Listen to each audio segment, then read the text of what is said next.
There's going to be so many candidates that are a lot smarter than you, but ultimately, everybody's really well bonded. You may not have the experience, but if you have that, it goes a long way.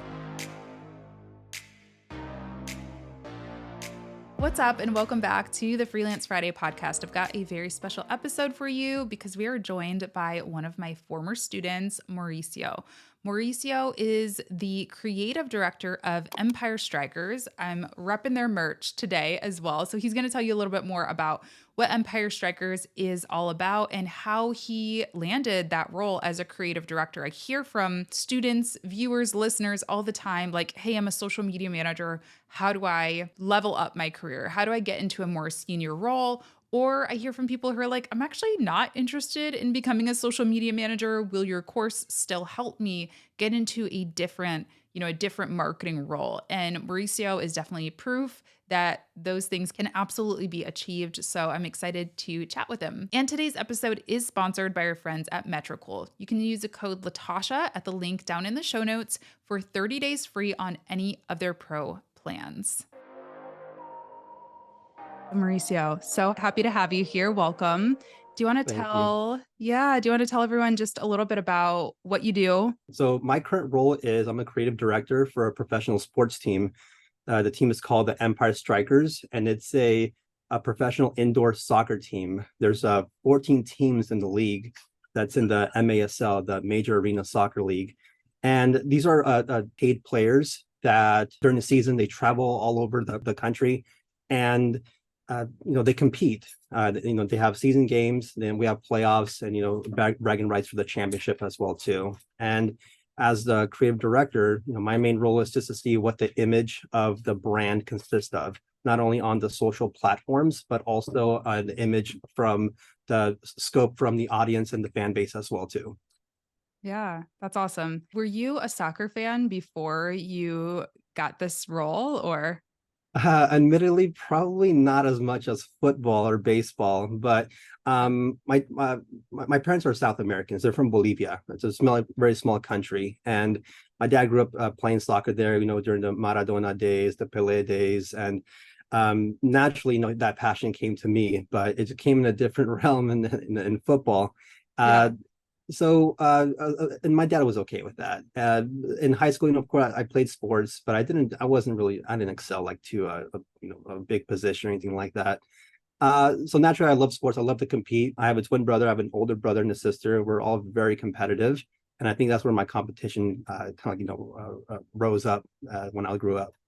Yeah, cool. So when it comes to this is interesting because from a career perspective, I hear this, as a concern a lot of like, well, I don't know this industry super well, or I don't, maybe I don't know whatever exact company super well that they're getting into. So how have you kind of learned more about soccer? It sounds like your family was into soccer, so maybe it was an easy kind of way to dive into it, but how have you sort of immersed yourself into that soccer world?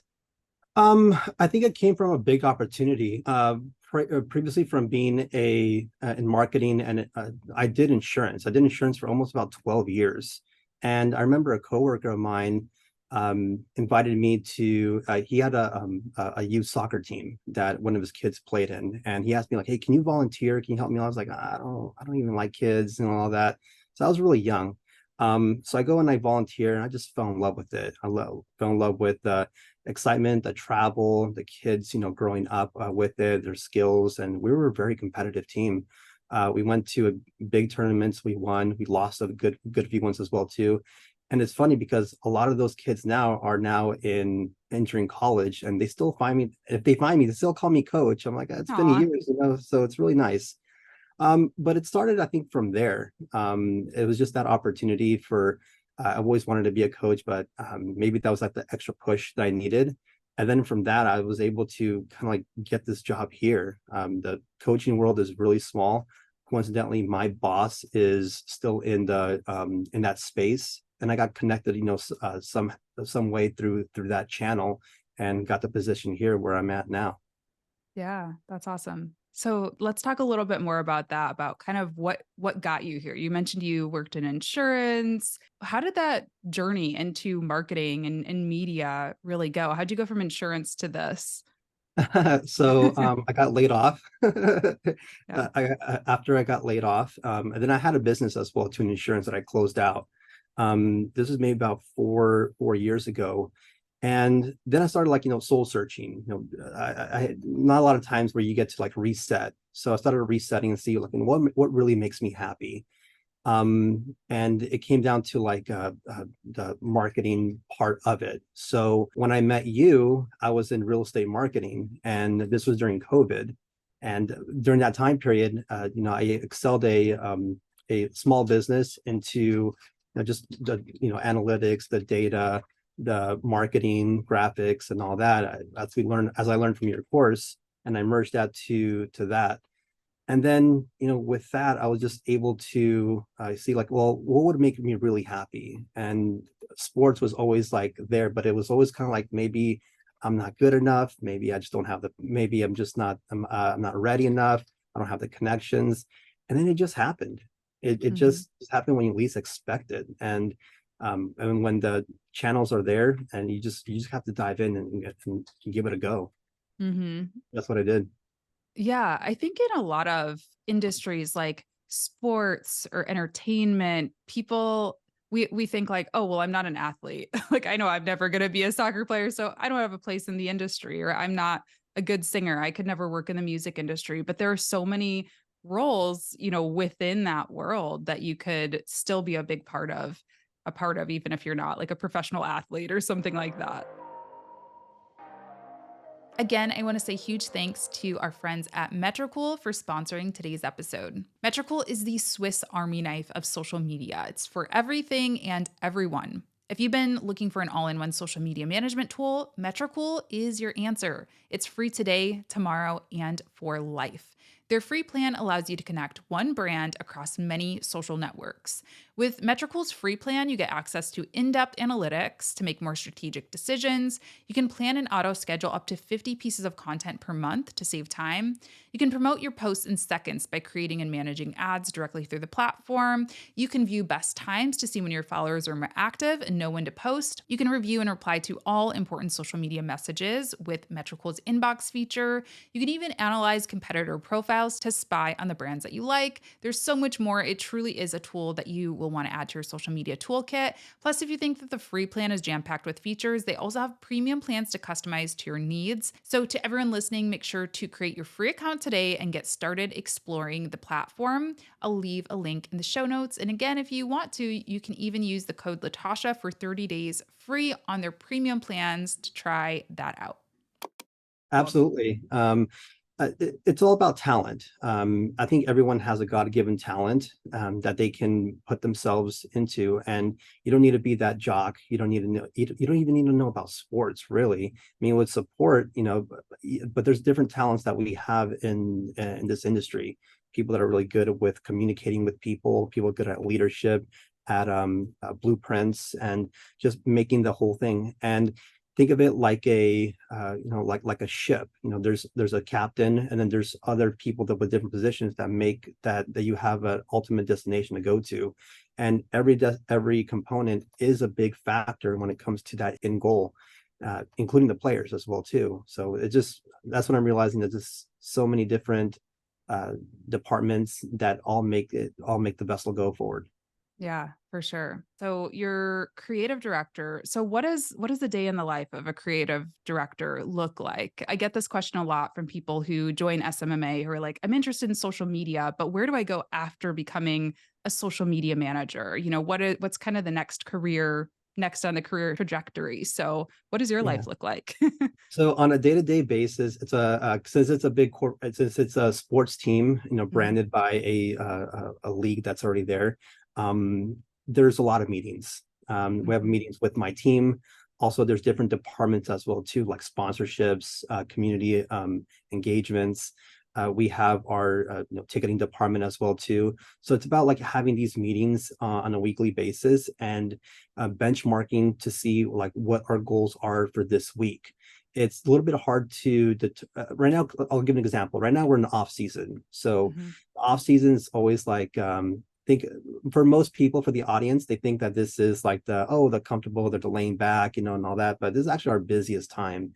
in seasons when we're a little bit more, things are already plugged in play. So right now it's just about, getting that as we're finalizing our roster as well too, as players are being traded and all that as well too. Here we're finding out what positions are best for people so we can plug and play, because once it's kind of like lights, camera, and action. Once the season starts, it starts there and you can't stop. You can make some Yeah. adjustments, but you can't start over and beta test trial, do all that. It's a little bit too late. Can happen, but it's just going to be, you're setting yourself up to lose. Yeah. So this is where the fun part begins. It's a lot of work, a lot of dedication, a lot of getting things aligned to what the vision is and working together with different departments. Yeah. Yeah. Cause I imagine, I mean, during the on season, it's like, it's kind of, I don't want to say easy, but the content's there, right? Like, Yeah. um, you know what you're going to be posting and call it a day. But this is the time. What does that look like for for from the marketing side on the off season? Do you have like evergreen content that you cycle through, or um, yeah, like what kind of content is going out during an off season? So a lot of the good things is that we're very fortunate to have a lot of events, with that we partnered up with different communities, with different cities rather, that's local here. So we do a lot of events, guest appearances, and that. And then also in my role, I recently just started doing like collaborations with content creators. So Mm, something where I can invite them and then do some content with them, but also merge their audience to come to ours, but something that also fits our demographic as well too. We're not going to right. go with someone that just is completely left field, to us. And we want to do like a partnership as well too. Videographer as well too. This is where we test trial our videographers as well too, photographers for the in season. We're always open to hire talent, and that's I think where what you're also looking at is just what how can we make things streamlined a lot better. Um, Hmm. and that would be our ultimate goal, just to, when the season, as you mentioned, as when you're in a season, it's just a little bit flaws, just making some quick adjustments. Yep. Yeah. You mentioned working with different teams. Which teams are you working with? Like what does a creative director where do they sit? You know, do you work with web teams, social teams, sales, sponsorships, all the Yeah. things? Yeah. So under my team, we have a content. I don't push out the content. So, but I Mhm. oversee to see like what gets approved, what doesn't get approved. So we Yeah. have someone that creates the graphics, and we have a videographer as well too. They create their graphics, and this is all based on our content calendar that what we have. Yep. Usually, Mondays are usually when we sit down with my team, and then we see like, okay, well, what's going on for this week? All right, we're going to need to push this out. And if there's some things that we need like a plan for, let's say next week, we start like getting things ready for that as well too. um Also, it's about staying in communication. Communication is really key. If we're unable to do something at this moment, then perhaps we can scale it back, or why didn't it work out? What support did you need that you didn't ask for? uh, Mhm. so it's about that constant communication and setting things up for all of us to win. Yeah, yeah, love that. And so this is a 9 to 5 job, right? Not or are you freelance? No, this is, yes, it's a traditional, but I don't know Yep. about, I think I work a little bit more than 9 to 5. Okay, yeah. Yeah, I know that life. So I'm curious too. This is another thing a lot of students kind of go back and forth with is which path is right for them. And you mentioned you did kind of do some freelance or small business stuff as well before this, right? So can you talk Yes. about kind of maybe some of the differences or what you prefer or why you decided to go down this more traditional path? Great question. So I remember when I think right when I started your course, I was working in real estate marketing. Yep. And then of course, just for a side hustle, I wanted to do, other businesses, and I started like kind of, test trialing and all that. But I was working with businesses that I really didn't want to work with. And yeah, they were paying me well, but it was no passion. And I started realizing that I have to say no. I can't just say yes to everything. I have to say also no to certain things that just doesn't align to what my vision is.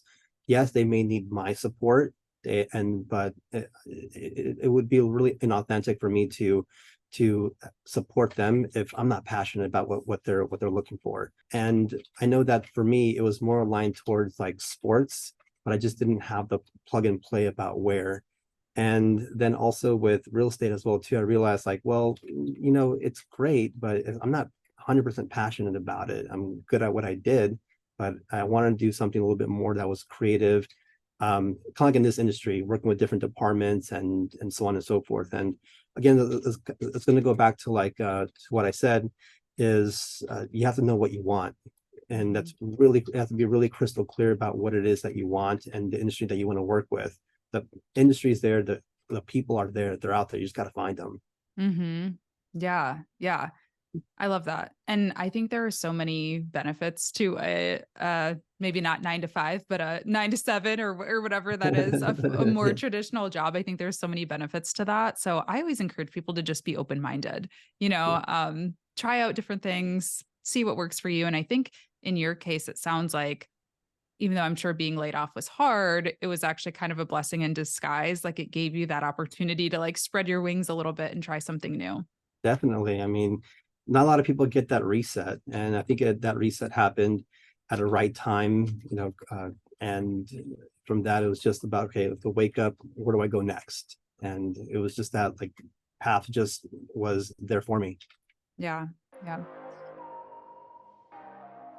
If you are inspired by Mauricio's journey so far and want to become the next social media management accelerator success story, be sure to get on that list and sign up. The last round of SMMA for 2023 is starting very soon. We start live calls on October 4th. It is my hybrid course and coaching program specifically for people who want to get their social media marketing careers started or amplified and get up to the next level. We go through everything from social media management workflow to analytics and reporting. We talk about career planning, pricing. We talk about social media strategy, planning out your career, and so much more. It is a really fun course. I will leave a link for it down below, and I'll also leave a link to our next open house.